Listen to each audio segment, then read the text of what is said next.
Hi guys, and welcome back to Telling Time. Today I have another watch review for you, and this time it's a brand that hails from Hong Kong, Monbrey Watches, and its MB2 Starry Blue watch. Austin from Monbrey Watches has kindly offered to send this watch in for me to review, and I will be sending it back after I'm done.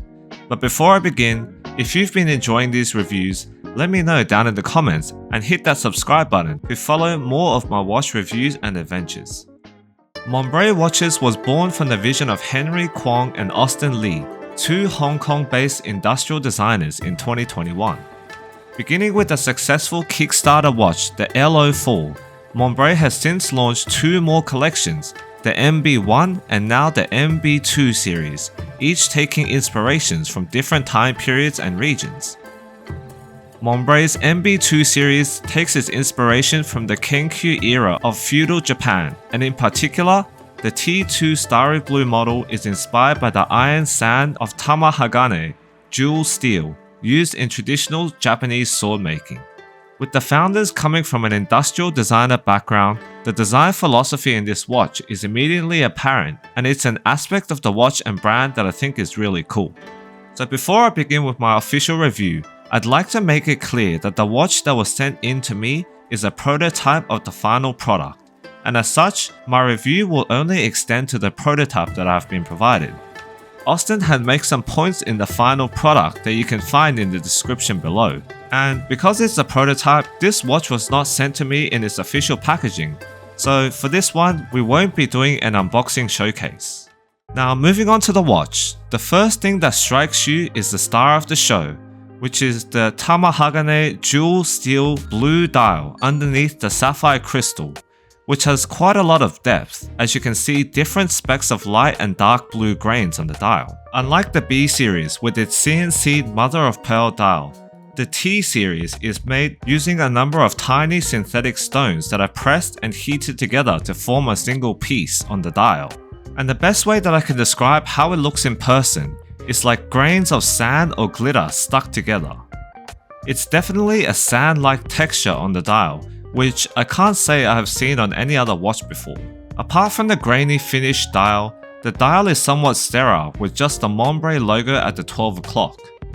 The markers are a round baton shape with a King Seiko-like double baton distinguishing the 12 o'clock marker. The hands are a similar rounded baton shape with a divot in the middle for lume, and the second hand is plated in a rose gold finish. The watch has a flat chapter ring with minute markers and small lume pips at each marker and two for the 12 o'clock marker. At the bottom of the chapter ring are the words magnetic resistant, which it definitely could have done without. The 37.5mm case has a 45mm lug to lug, 20mm lug width, and comes in an 11.8mm stick.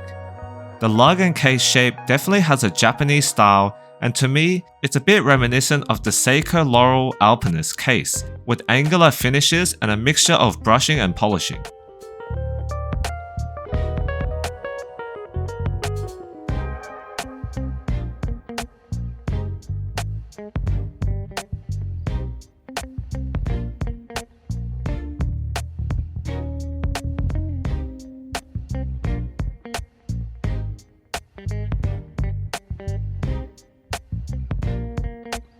Turning to the side profile, we can see the nicely downturned lugs and a signed crown.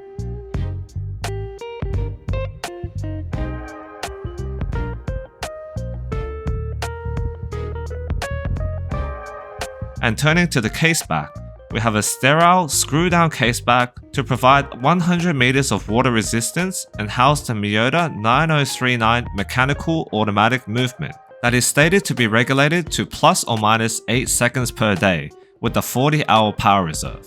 The watch comes on a solid H-link bracelet with solid end links, which articulates and tapers extremely nicely and is secured with pins for a vintage flex and styling.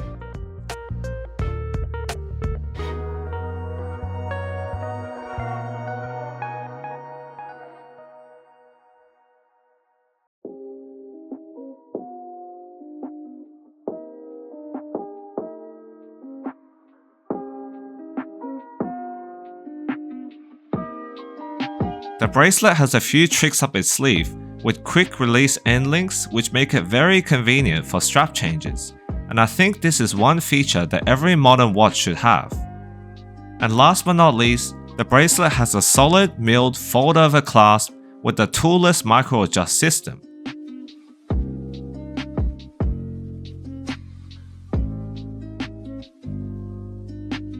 And to give a demonstration of the micro-adjustment system, you can simply push down on this mechanism here and slide the extra bit out. I have to say that the micro-adjustment system feels a bit stiff and iffy to use, but at this price point, having an on-the-fly micro-adjust system is a luxury in itself. The watch also comes with an included Epsom pattern leather strap, which is quite thick and well built in my opinion. With quick release spring bars to make it super easy to change the bracelet and the strap, as you can see here.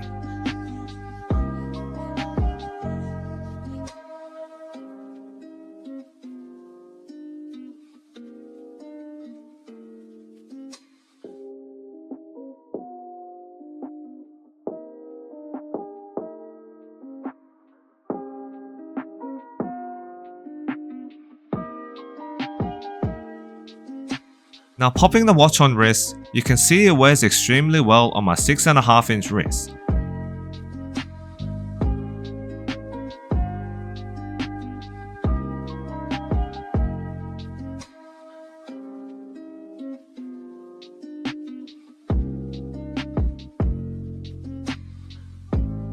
And because of its downturned lugs, it also wears quite snug to the wrist. With its case size, I think this watch would fit well on wrists as small as 5 or 5.5 inches. Moving on to the pros of the watch. Overall, I think that the Monbrey MB2 Starry Blue is a very well thought out watch that offers a lot of features that you would expect and more at its price point of $649 US or just under 1,000 Australian dollars. A well designed case, a one of a kind dial, a solid link bracelet with solid end links and milled clasp, sapphire crystal and respectable movement. Not to mention the quick release bracelet and toolless micro adjustments being the cherry on top.